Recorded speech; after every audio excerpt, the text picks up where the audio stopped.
எனக்கு தெரிந்து தமிழ்நாட்டிலேயே முதன்முறையாக 125 இளம் பேச்சாளர்கள் உட்பட 25 தலைமை கழக பேச்சாளர்களுக்கு வாய்ப்பு வழங்கி நாள்தோறும் நிகழ்ச்சியை ஏற்பாடு செய்து நடத்தி கொண்டிருக்கிற ஒரே மாவட்டம் இந்த அரியலூர் மாவட்டம் தான்.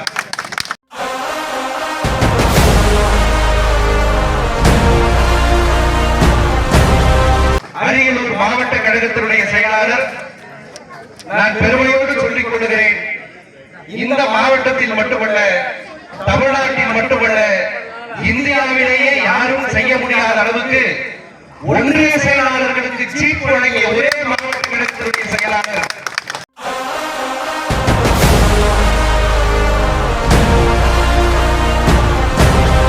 இன்னும் சொல்ல போனால் ஆசியாவிலேயே அதிக அளவில் சிமெண்ட்களை உருவாக்கக்கூடிய ஒரு பெரிய மாநகரம் இந்த அரியலூர் மாநகரம்.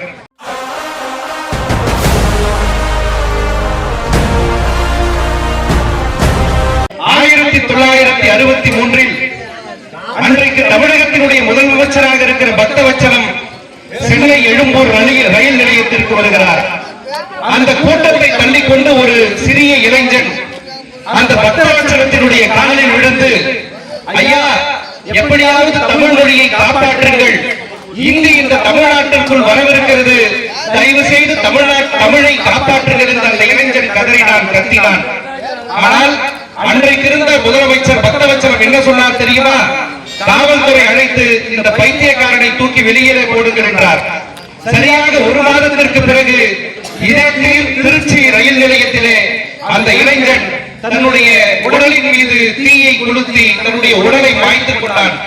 அப்படி மாய்த்துக் கொள்ளுகிற பொழுது அந்த இளைஞன் சொன்னார், இந்தியாவில் எங்கு வேண்டுமானாலும் இந்தி வரலாம், ஆனால் தமிழ்நாட்டில் இந்தியை வரவிடக்கூடாது, இந்தி ஒழிக, தமிழ் வாழ்க என்று தன்னுடைய உடலில் தீயை கொளுத்தி தன்னுடைய உயிரை மாய்த்துக் கொண்டார்.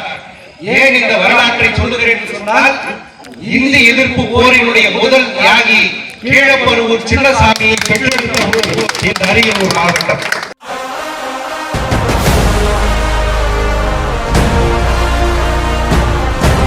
அண்ணன் உதயநிதி அவர்களுடைய பிறந்த நாளில் நான் கலந்து கொண்டிருக்கிறேன்.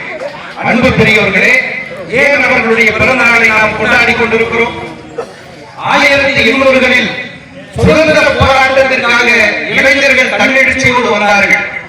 அந்த சுதந்திர போராட்டத்தில் வந்த இளைஞர்களை பாதுகாப்பதற்கு பகத்சிங் என்கின்ற ஒரு தலைவன் தேவைப்பட்டான். 1990களில் இந்தியை எதிர்ப்பதற்காக இளைஞர்கள் தன்னெழுச்சியோடு வந்தார்கள். அந்த தன்னெழுச்சியோடு வந்த இளைஞர்களை பாதுகாப்பதற்கு பெரியார் என்கின்ற ஒரு தலைவன் தேவைப்பட்டார். 2000 ஆண்டுகளாக இந்த தமிழ்நாட்டில் நடந்து கொண்டிருக்கிற ஆரிய திராவிட போரினுடைய எழுச்சியாக 2026 ஒரு ஆரிய திராவிட போர் நடைபெற இருக்கிறது. அந்த போருக்கு இளைஞர்கள் தயாராகி கொண்டிருக்கிறார்கள். அந்த இளைஞர்களை தயார்படுத்துவதற்கு அண்ணன் உதயநிதி ஸ்டாலின் தேவைப்படுகிறார். அதனால்தான் அந்த நம்பிக்கையினால் தான் இன்றைக்கு அவருக்கு நாம் பிறந்தநாள் விழாவை எடுத்திருக்கிறோம்.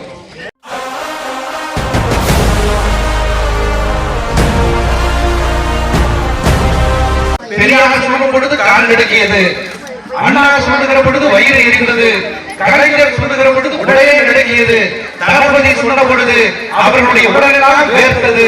அனைவருக்கும் பொறுமையாக அனைவரையும் ஒருங்கே பெற்ற அண்ணன் உதயநிதி சொன்னார், சனாதனத்தை கொரோனாவை போல டெங்குவை போல ஒழிக்க வேண்டும் என்றார்.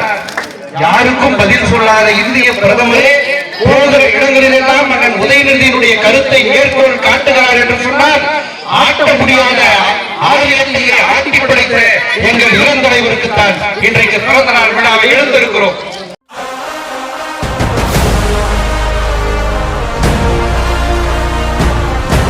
நம்முடைய வீட்டில் ஒரு குழந்தை இருக்கும். அந்த குழந்தை விளையாடும்.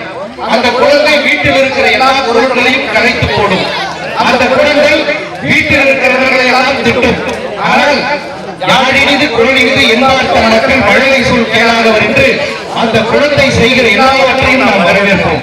அந்த குழந்தை வீட்டில் இருக்கிற எல்லா பொருட்களை போட்டு உடைத்தாலும் அதை நாம் குழந்தை தானே செய்தது என்று ஏற்றுக்கொள்வோம்.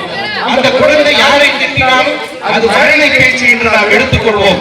ஆனால் அதே குழந்தை ஒரு நாள் எனக்கு இந்த வீட்டினுடைய சாதியை தாய் என்று சொன்னால் ஒரு பாறை ஒரு அதை விட்டு அந்த குழந்தையை உட்கார வைப்போமே. அப்படித்தான் இன்றைக்கு ஒரு குழந்தை அரசியல் என்கின்ற வீட்டுக்கு வந்து கேலி பேசிக் கொண்டிருக்கிறது, கிண்டல் பேசிக் கொண்டிருக்கிறது, வீட்டில் இருக்கிற தலைவர்களை திட்டுவதை கூட நாட்டில் இருக்கிற தலைவர்களை திட்டிக் கொண்டிருக்கிறது. அதையெல்லாம் நாம் ரசித்து கேட்டுக் கொண்டிருக்கிறோம். அந்த குழந்தை பேசுவதையெல்லாம் ரசித்து கேட்டுக் கொண்டிருக்கிறோம். ஆனால் அந்த குழந்தைக்கு தெரியாதது, நாம் இந்த நாட்டில் என்கின்ற சாதனையை கேட்டால் இவர்கள் தலையிலேயே ஒரு குட்டு குட்டி உட்கார வைப்பார்கள். காரணம் இது பெரியார் மண், அண்ணா மண், கலைஞர் மண், தளபதியார் என்று காணப்பட்டுக் கொண்டிருக்கிற மண் என்று அந்த குழந்தைக்கு தெரியாது.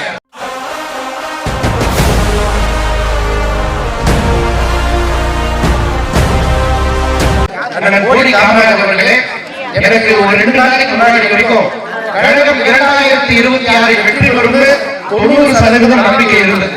ஆனா நேற்றைக்கு அந்த நம்பிக்கை பறிபோய்விட்டது.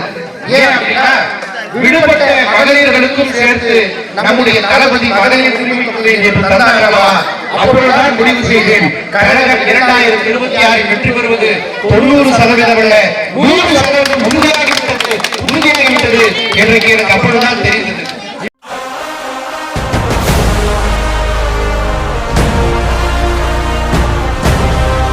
ஒரே செய்தியை சொல்லி விடைபெறுகிறேன்.